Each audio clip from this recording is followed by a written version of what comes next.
Delaware. I've known Lynn a long time. I used to have a lot more hair when we first met up. But anyway, I guess, Lynn, let me turn your microphone on. Good idea. Yeah. How's that? All right, and you are running for a brand new state representative seat. Is that right? Correct. Okay, 20th? District, yep. Okay. So you want to tell us about yourself, or you want me just to ask you one question after another? No, I can start out telling you a little bit about myself. Okay. I'm a Sussex County native. Been here all my life, and I live in Melton, Delaware. I was, like I said, born and raised there, went to school there, and never really left there until Uncle Sam called me away from my obligation early in the 70s, and left Melton for the first time, you know. Wow. And went away and did that and came back and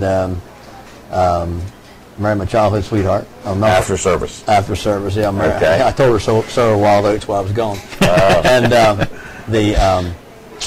we got married in 1973. We just had our 39th anniversary. Well, congratulations.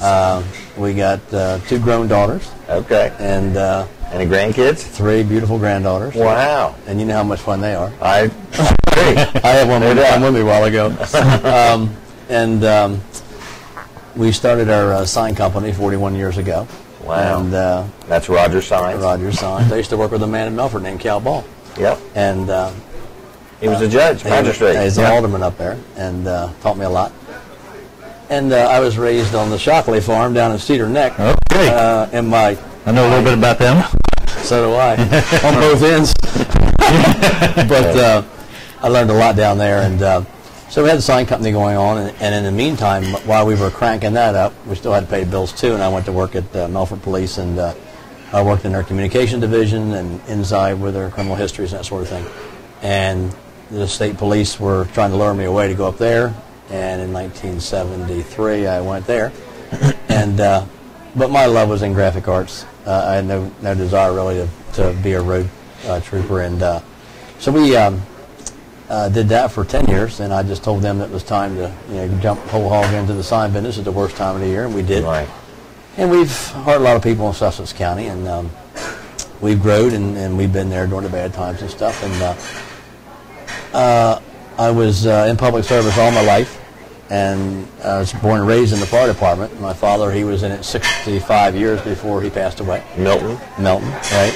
And I became of age to join. I joined, and I've been in 43 years now. And really? Wow. Yep, and I was fire chief for 29 consecutive years. And I done that, and then while I went through I had a big desire to be in fire politics basically throughout the state. And I was fortunate enough to be asked to be president of the Association of Sussex County Firefighters, and then the Fire Chiefs Association. And then I went through the chairs of the Delaware Firefighters Association, and that takes about 15 years to do that. Time to do all the long legislative learning and background. And the year I became president of the state of Delaware, Ralph Benson decided after 24 years he was going to retire. And the bag phones had just come out. And I was asked, the first call I got was from the governor. And he said, "Good morning, Councilman." I said, "You must have the wrong number." And it was Tom Carper, and Tom says, "No, you're going to run for this seat." He said, "Your name's on the radio." He said, "County Council will be a good fit for you." And I grew up with Ralph's son. And the ironic thing was the night Ralph got elected in 1971, 72, or 70, I was at his house with his son Dale. And Ralph said, "Well, what do you think, Rogers?" I said, "I think when you get done with it, I'll take it." And I was just joking with him, you know. And 24 years later, wow. We had a 4-way primary, and we were successful, and we went on into county council, and started in 1997, and I was there 12 years. And we was preparing to make our announcement for the next seat. I had 3 terms, 4 years, and president 3 times, and we decided to go another term. And that would have probably been it because it was time to move on to Dover. And my wife had an equestrian accident, and the life got turned upside down real quick. She had 24 broken bones, and they give her a very small percentage chance to live. And as you know, being a man of faith, a lot of prayer, and a lot of people helping out, I think that's the reason she's here today. And she was pretty much in rehabilitation heavily for about 18 months. and had to learn how to walk again, and a lot of things going on with that, and changes priorities. So right away, the doctor said, you need to let this political thing go and stay home. So I announced my retirement, and the rest of the county government's history. I went off in 2008, into 2008, and now it's been 4 years later. She's feeling better and wants me out of the house. I'm taking too much of her time up. You're a hindrance. She wants her space. Right.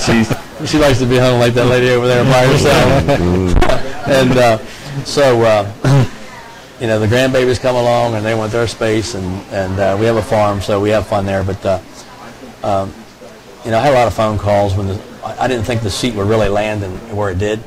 Kind of an unusual district, but it's got the corporate limits of Lewis, and it comes out the north side of Route 9 and gerrymanders around down by 24, but it don't go. There's only one development south of 24, and then it comes partly up Route 5 and up Route 30 to Melton, and it comes to 16 and 30 and comes across and goes back out to Route 1, but you don't have any Broadkill Beach, and wow, it's kind of unique. It's kind of a fill-in, but be as it may, a lot of good people there that I used to work for and represent before. Because county council was tough because we were there in my tenure during the most development ever, applied for in the history of the council. And where normally council, when I first went there, they would have 4 or 5 subdivisions a year, maybe 50 homes, and a farmer was using his equity, and it worked out well. And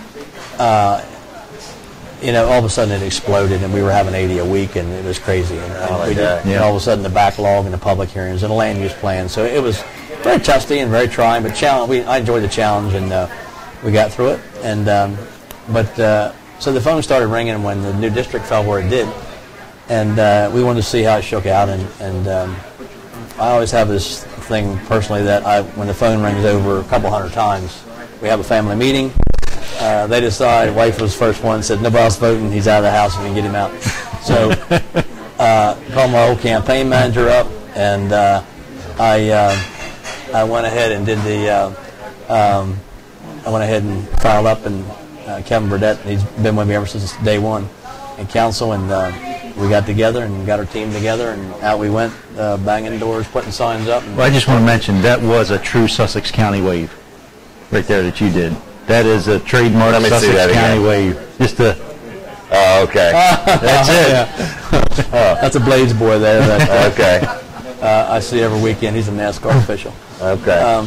But, do you ever go to the races? Once in a while. That's my Saturday secret. So now we sit down, and I've always had a lot of concerns about Dover. Being on county council, and when we sit down there, and there was a disconnect at that time with county and municipal governments with Dover, and we were always concerned about, we had DelDOT, DENRAC, Soil Conservation, of course, was local, but many of the agencies in Dover didn't really communicate very well with county government, and the new friends that we have moving here, they had, you got to respect where they come from. They didn't want this county to turn into D.C. or Philadelphia, and for instance, DelDOT had a plan, but they never knew what it was, and I had a problem with that. So, prior to going to county council, I've always been a political observer, even in the fire service for all those years, and sit in the galley of the House and the Senate, watching how bills were run and how they were done, and got a relationship prior to going on council with a lot of senators and reps. And about halfway through council, we were getting a very old legislature, and there was starting to be some change. But I was very active in the Sussex County Association of Towns, very active in Delaware League of Local Governments, Tri-County, which is all 3 county councils, which is Levy Court and Newcastle County. Used to do a TV show with Chris Coons on Fridays, every once in a while at Channel 12. Oh yeah, it was This Week in County Government. Wait a minute, Chris Coons is up north. Yeah, but him and also Ron Smith from Levy Court, we used to go to Channel 12 in Wilmington. And, really? Had a dialogue about county politics and about what was going on and what was sitting well with the counties and what wasn't, So it was really good. And we had a lot of fun doing that. Become very good friends.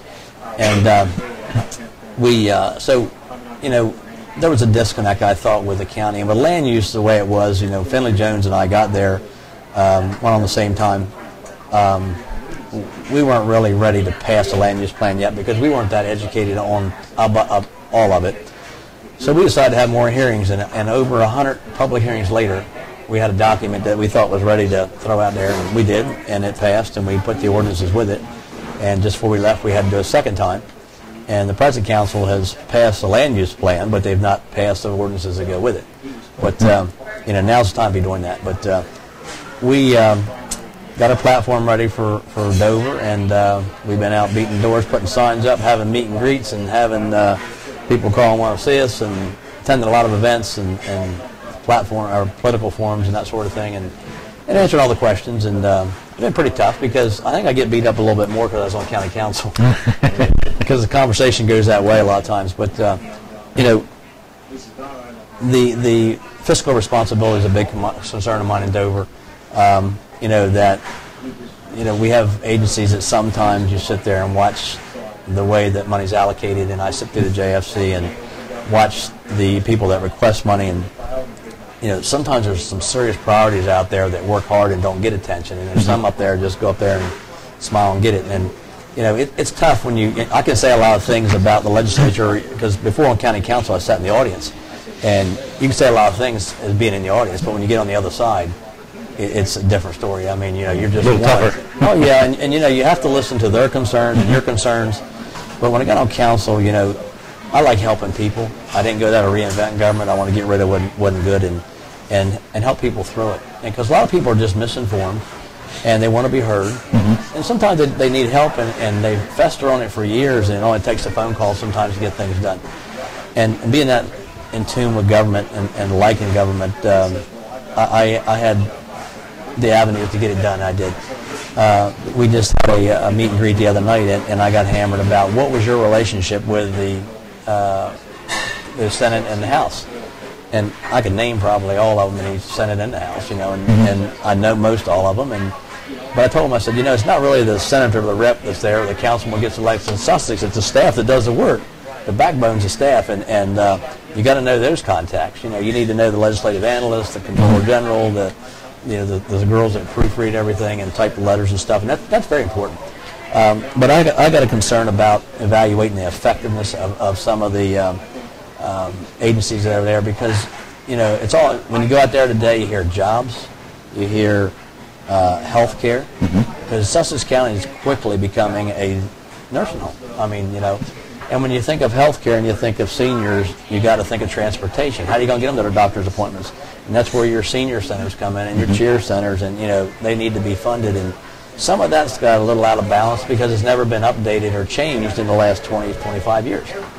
It works, so don't take it away and not fix it. But we got to measure the effectiveness of some of the agencies that are up there. And with that jobs, who creates the jobs? It's small business like Jim Weller, like myself, like your family. Right. And but in order to create jobs, government's got to be user friendly. And to this day and time with DelDOT, with some of their plans they have, and some of their policies that they execute, the seed money and the capital money to build a business is gone before you ever get open. And and there's no fun. And your oomph is gone. Your oomph is gone, and you're not real happy to be there. And I don't dare go home and holler at the wife, but it's a concern, and it has to be more user friendly or business friendly. That's the only way we're going to create jobs. And you can have all kinds of incentives, but you got to have cooperation when an agency comes to you. And you've had some surprises. I've had some surprises. We built a new facility a few years ago, and there were state agencies on the property that didn't know the other state agencies existed. And this guy would be telling me I could do this, and this guy said, no, you can't do that. It's just the layers and the layers of the... A lot of people, the public will say a lot of time, they call them faceless, nameless bureaucrats, and because you can't ever find the one that's in charge of the whole stop. But when it gets down to just the person, they're just doing their job, what they've been told to do, and you've got to go beyond that. You've got to get down into the layers, I guess. Oh yeah, you got to get down to the meat of it, and sometimes the wrong public perception is a lot of times though, being in the military, being with police, and being with the fire regimented and chain of command, it's better to use that chain of command than going to the top, because it's going to flow right back downhill, and you just make somebody mad that had a job that could have helped you. And so I always start at the bottom, and if I'm not satisfied with that individual, I say, I'm going to get permission to talk to your next layer, because you're not giving me what I want to hear. But let them know it up front, be straight up about it, and then go through the chain of command. And normally it works out. That they do mediate, and sometimes you see underneath them layers in these agencies, some of them are human, and some of them. but I'll tell you, the state of Delaware though has got some good employees, and they have improved over the years, and back in the 90s, early 90s, a lot of stuff was farmed out, but now they're doing it again on their own. So they got some good engineers, and I just was with the engineer of Sussex County the other day, and he's taking the bull by the horns, and they're doing a lot of things themselves, because a lot of people used to think that you seen a pickup with 4 people in it. They were just riding around doing nothing. Right. You don't see that like you did anymore. I just seen a group this morning at 6:30. They were out already, doing the stormwater management drainage. It's all highway people. There was no subcontractors there. I'm all for high-tech, clean jobs, green jobs, I call them. One thing that I passioned and I took upon myself was the Sussex County Airport, and my first platform on council was to get it off the ground. And we just, the council just had a big thing Friday morning to do phase 1 of the final phase. More runway. To more runway, and it's going to be the FAA puts out most of the money. The state puts out a percentage to the transportation fund, and the county put up maybe 2 or 3%. But that runway is going to be 6,000 feet. But we worked hard. We worked hard. What does the 6,000 feet allow? Well, what it does, aviation-wise, it allows larger aircraft, like 767s and 747s, to take off with a load of fuel. Wow. Where now they can't and have that buffer zone. The part of the airport they're going to build now is just going to be basically concrete. Now, while we was on council, we acquired, the people hated the airport, so we went and found out why. They didn't know why, but they just said there was never an ending. They nibbled at it. So we took and had a plan, an airport plan, talked to all the people around the airport, and made it their airport. And they were part of all the meetings. They came to the table. Everything started moving, cleaned it up, and went from like 90 flights a year to over 50,000 the last year I was there. So just having a dialogue with the people just really... But it took, we had a good airport director at the time, Frank Callio, and he knew a lot of people at the FAA and got things moving, got dialogue going, and got the money flowing. Yeah. And, we made sure that all of our senators and reps knew about it, and we involved them in everything. And just before I left, we opened the Airframe Mechanic School partnership with Del Tech, and now it's going to expand into the engine part of it. And we got Pats down there that promised us like 55 jobs in 3 years, and they had like 300 people around the clock already, when we started. So it's been great for jobs, Yeah. I want to see green jobs come, and maintains a lot of the programs today. It's very important. A lot of nonprofits like firefighters, like EMS, like some of the police stuff need to step with the times, and that money don't fall out of the skies, and donations have been down in the last few years because of the economy, and you understand that. But, for instance, the the fire service today, what a paid service, the state would have to pay one officer, is about what they get a year totally. But, hey, they make that money work. And what is a green job?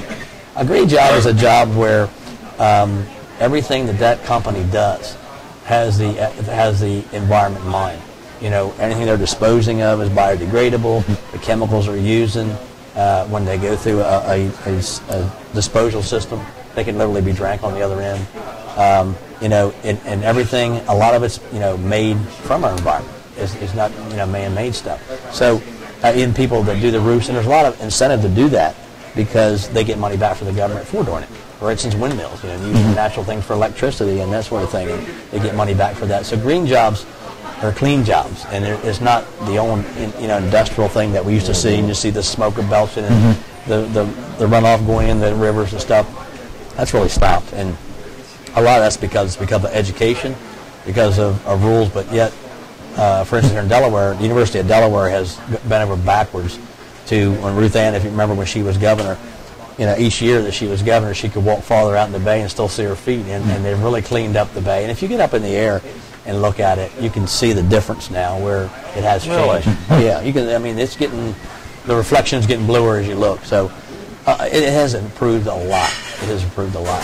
So there's another Sussex County in there. That's a farmer right there, man. one thing I'm really concerned about, I've always been a property rights advocate, because in land use you see when developers start moving in and a farmer needs to use his equity to pay his seed bill, so he sells a lot off or something like that. Then you see the infrastructure having to be in place and the roads got to be wider, and so they might come along and he's bought a piece of property for his business. Next thing you know, he's losing 15 feet, whether it's an easement, whether it's a right of way. And to me, that's a taking. And just don't say, Mr. Well, I'm taking your property. You should be compensated for it. Right. And I've always been a firm believer in that. I fought for that on council, that if you're going to take a man's property or his retirement check, I mean, farmers work hard, and when you're a farmer, it's like pulling a slot machine every year, right, whether you're going to make it or not. And look at all the ag around here now that's got irrigation. I mean, I don't think the yields are the same the Lord gives us when we got a good year. Right. But it does keep stuff alive and keep it green, and it works. But it comes with a cost. It comes with a cost. And so when you're taking property from somebody, they should be compensated for it. And a lot of people, whether it be zoning, they were zoned commercial and paying us commercial taxes. We downzoned when I was on council for free of charge, so they could get back in the AR, and they didn't want to do that. The land use plan did one thing in this county and this state. Livable Delaware was a concept, but land use plan does just what it said. It plans the growth and development of our county, where growth's going to be and where it's not going to be. And it has laid out when I was there, we did no spot zoning, and that's, none at all since I was there. So the land use was taking the direction of where growth was going to be at, commercially, residentially, ag-wise, tourism. Tourism and ag are the two biggest things in our state. Right. And we have to encourage people to support them, and government has to support them. Because, farmers are dying on the vine as they speak. All the mom and pop farmers are pretty much gone. It's the big businesses that keep it going today. And hey, we got to have food. And it's not right when you're importing it, more than you're growing. You got the capability to do it at home. Right. I mean, used to farm me up, and the federal government paid people not to grow things. It's like, wait a minute. Yeah, that doesn't make a lot of sense. That picture. Yeah. So, how do people get a hold of you? You can get a hold of me at my sign shop, 684-8338, 684-8338. My email is, and it'll be on my new brochures that are coming out tomorrow. It's Lynn, Lynn, at rogerssign.com. Rogers. Yeah, Rogers, ROGERS, SIGN.com. Two S's in the middle, not on the end. Right. And the hardest thing has been during this campaign is people don't know me because I had a mustache for 38 years. And my granddaughter wanted to trim it one night, and she trimmed it a couple times, and the second night she trimmed it more. She said, I got to stop, Pop. She says, because I won't know who you are. But when she quit, I had a little patch right there in the center. I said, we better finish it up. So she took it off, and so a lot of senior citizens didn't know me. And before I got off council, I got very involved in the seniors, and I'm a vice president of Lewis Senior Center. And so I see firsthand they were having some fiscal problems there, and we helped them out, and they've got on their feet again. And it's just unbelievable the amount of seniors that are out there and the services they need. And there's a lot of programs out there for seniors, but sad thing is these social programs sometimes don't get to the people that need them. And when I was on council, if I needed to know something, if I wanted to know who was down their luck or snowstorm was coming or something like that, I'd either go to the beauty shop, because then women knew everything was going on, or ask the mailman. He could tell you who was sick, or I've not seen that guy in several days. Right. And that's getting to the people that really need things. Some people that need are too proud to take it. I made it this far, I'll do it on my own. But state services are a great thing. And with the bus system we have today, and Sussex County being one of the biggest counties in the nation, east of the Mississippi, it's hard to get transportation to everybody, but it has improved. It is getting better. So, I mean, it's obvious you're very knowledgeable on a lot of what's going on in Delaware. So and in the know. In the know, yeah. Got a lot to learn. But, I've got a primary coming up September 11th, and we need support. So you need votes September 11th. That's for the new 20th representative district. We have a three-way primary, and everybody's working hard to get the vote, to get their votes out. We want to get our votes out. And the sad thing about any primary is a very small percent of the voters vote, only like 3 to 5%. Right, it's a Tuesday. So you got to really mark your calendar now so you don't forget to do it. Tuesday, September 11th. Do you have a website they can go to get any information off of? Or? Just we'll come to them. They call us. We'll come to them. 684-8338. Yep. That brings right to your sign shop there. Yep.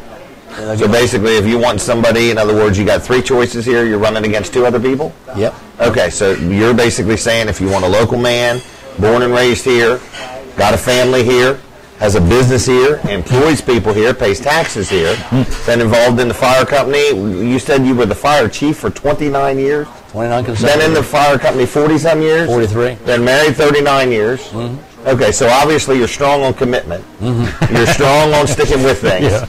You don't like to give up or run away from anything. Been in the military. Yeah. I guess you're a tax-paying citizen. Yep. So I guess really what you have to decide is if that's what you want, Lynn Rogers is your man. I can't vote for you, but I'm not in your district. But if I could, I would. I've known Lynn a long time. I've done business with him. He's a very honorable, honest man to do business with, does what he says, and got quite a group of employee, nice-looking equipment, takes care of your shop, and everything looks good. And I say consider Lynn Rogers strongly. And he's got a nice-looking tie. He's got a nice-looking tie, and he sat right here for the past 30 minutes while his dinner has gotten cold.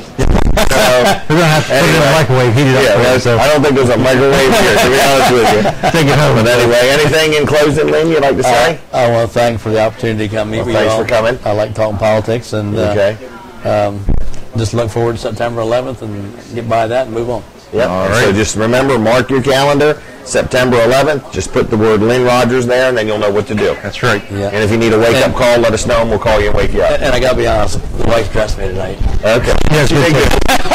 I got it. So She dressed you for success. Very good. For success. Yeah. All right. Well, thanks, Lynn. All right, Are we taking a commercial break? We'll take a break. We'll come back. We'll wrap everything up. And, Okay. Very good.